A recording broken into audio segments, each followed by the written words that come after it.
We've just taken over 2 Arabian horses for Asayl, which is the Abu Dhabi-based racing team of Sheikh Ali Azia bint Sultan Al Nahyan and her father Sheikh Sultan.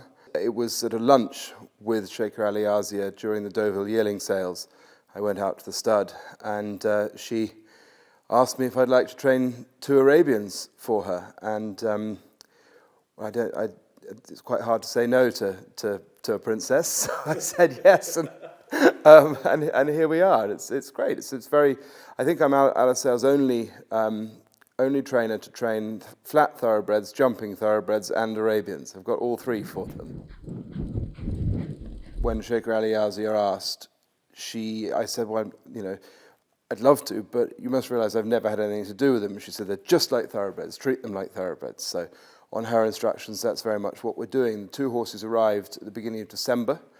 They've been broken in and pre-trained as 2-year-olds in France, and then had given a break and then got going again, and they arrived in December. They both look great, and they've settled in really nicely.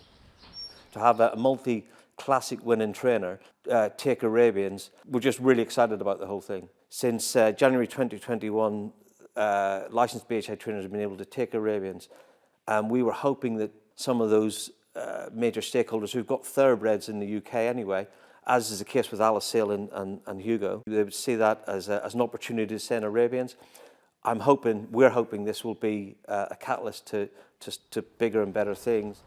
I rang James Owen, who is now making a very good fist of things as a national hunt trainer, but he trained a lot of Sheikh Hamdan's Arabians in Newmarket. So I rang him and picked his brains, and he very much said treat them as a year behind. I suppose the main differences between them, they just look like sort of small thoroughbreds, really, and they were quite backward and quite behind.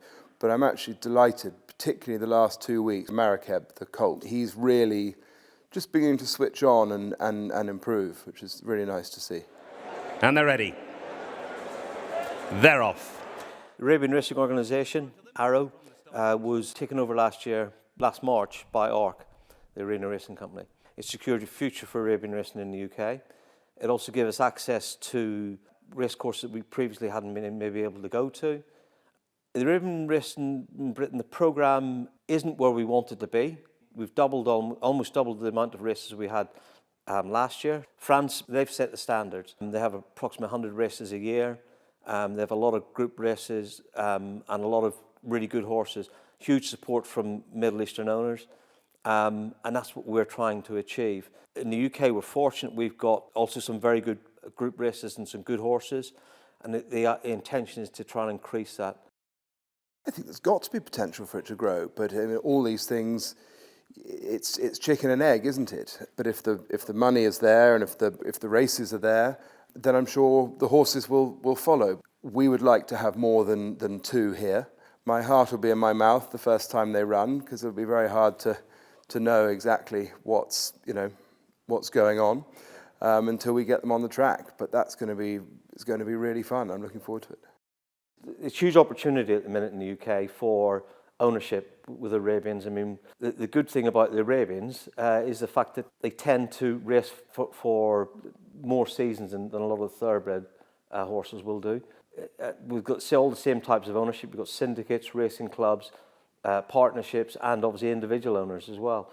And something we're keen to promote as the Arabian race programme matures and increases in numbers and things like that.